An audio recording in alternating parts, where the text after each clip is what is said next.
this spiral, just to bring things home here and close it out, because my daughter, when she came to visit Claire, and I think when she first visited, she was 5, she said, Daddy, like, what's going to happen if the cars follow this line? They're going to go, and then wham, they're going to like all crash into each other. I said, I think they probably know just to drive over it. But this spiral for me is a really great symbol, metaphor for just how crazy things have been the last couple years, in particular in the world, here in Taiwan. I've been really fortunate to teach a number of classes. This semester are just these 4, but I've taught, I think, 10 different courses during the 2 years I've been here, and I've enjoyed teaching them quite a bit. The variety has been great. I put this up if you want to reference anything from this past semester in this class or the others. The presentation decks are there. The videos, which I'm recording now, are there. So I've shown this before. It's the same QR code. You can look at anything you want. It's all there for your reference, or not. It's up to you. But that's the archive. And that'll be there. I'll leave those there on Dropbox for probably a month or 2 before I have to make room for new things. I've really enjoyed teaching here. As I've mentioned previously, my relationship with the TNUA goes back many years. I used to come here to the KDIF, the Guangdu Festival, as a speaker, as a presenter, and Jack, who was the chairperson of the department at the time before Joanne, had always said, hey Kevin, if you ever live in Taiwan, let us know. We'd love to have you as a teacher. And so then when the pandemic hit, boom, I said, hey Jack, remember when you said that if I ever found myself living in Taiwan, guess what, I'm here. He said, oh great. So I have been teaching here now for 2 years. This is my last semester. My contract's done. And I really enjoyed the community here. Some of you probably, it's a little hard with the mask, but you could probably find yourself here in this group of smiling people, smiling under the masks. But I love teaching. I've taught all around the world, and I'm going to continue to teach. So I'm not leaving Taiwan. I'll get to that in a minute. Some people said, oh, good luck back. No, I'm still here. I live and work in Taiwan. I'm not going anywhere. I'm just not going to be teaching at the school on a regular basis. But this guy is. So this is Mike Robinson, who is the new teacher. Next semester, he will take over. Mike's background is not as much in feature animation as mine was, but more in motion graphics and things like that, which are going to give him a different approach to the class. So he will teach the mandatory courses like I did. He also will have some electives that are much different than my electives, because the electives that a guest teacher will give you are reflective of their own experience, which probably seems obvious. Now, I hope that you guys welcome him. I hope that you treat him respectfully. It's really, I just want to say, for any teacher, whether they're Taiwanese or whether they're a foreign guest professor, this is a resource for you. Teachers coming in have knowledge that can benefit you. So being in class, listening to what they have to say, trying to understand what they're talking about, even though the school does not provide us with translators. So if that is a problem for people, you can maybe give a note to the office like, hey, it'd be nice if we found money to pay for translators, in the future. Because I know some students have had trouble, especially when you speak fast, like I do, keeping up. But I think the foreign point of view is good. It's good to have that in a mix with the local point of view that the professors here have, the permanent professors.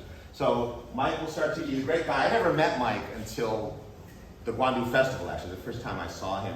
And then we got to become friends. Here we are at Gordon Beers having a beer, and he's asking me, like, so what's the school really like? And I told him. What are the students really like? I told him. But I said, you have great students who work really hard, and you have students who will hang out in the hallway and hide until it's attendance time, and then run in at the last minute to get attendance taken. I said, they're all over the place. But the students who are dedicated, working hard, are the ones that keep any teacher going.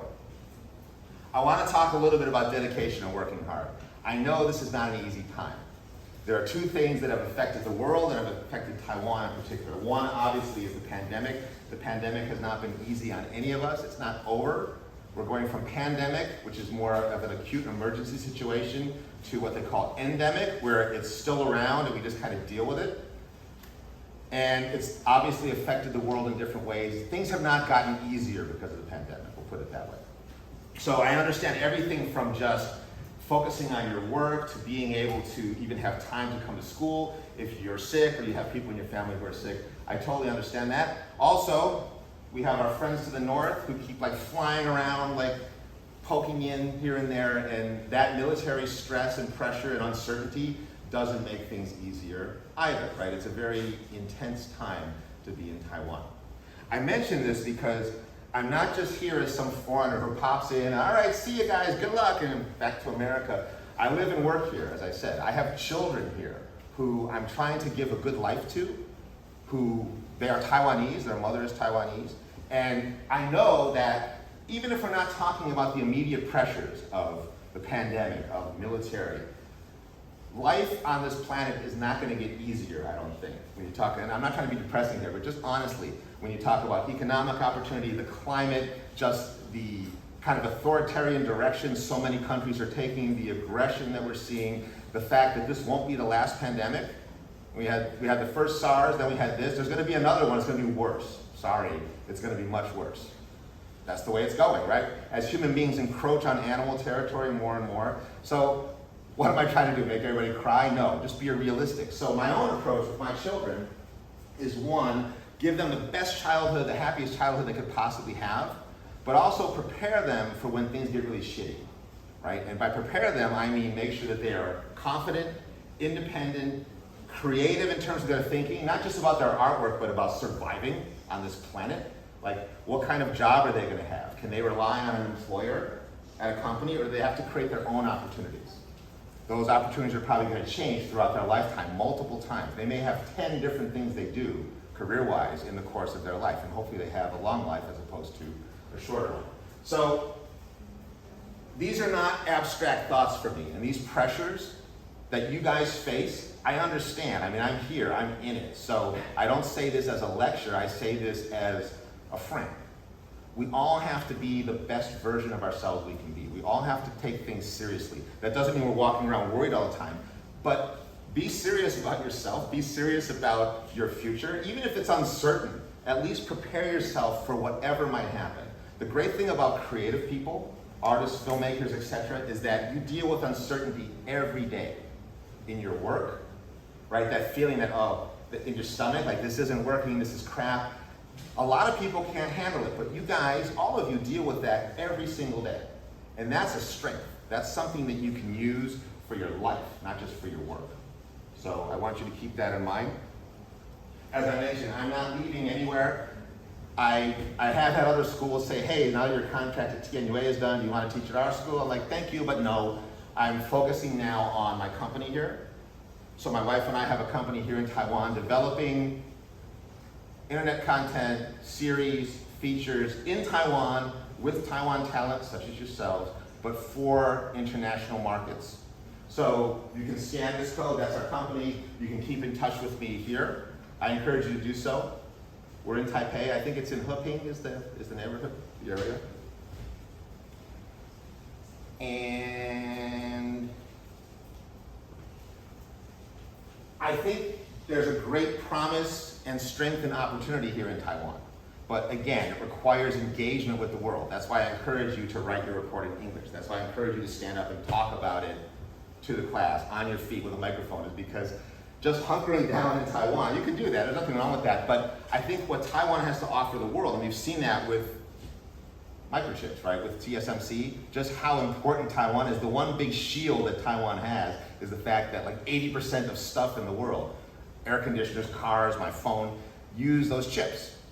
Culture, content, entertainment, etc. can serve the same purpose. Putting the focus and the attention and the love of the world back on Taiwan, it's definitely possible. Taiwan had that in arts and entertainment back in the 80s and 90s, I'm thinking particularly in animation. It can happen again now, but with original content. So whether people are working with virtual production or traditional animation, I really see this potential here. That's why I'm here. That's why I'm not leaving. I could leave, but why? The action's here. So keep in touch. That's my website. I've got a lot of things going on. That's part of why I'm not teaching anymore, because I just need time to like do my stuff, my books, etc.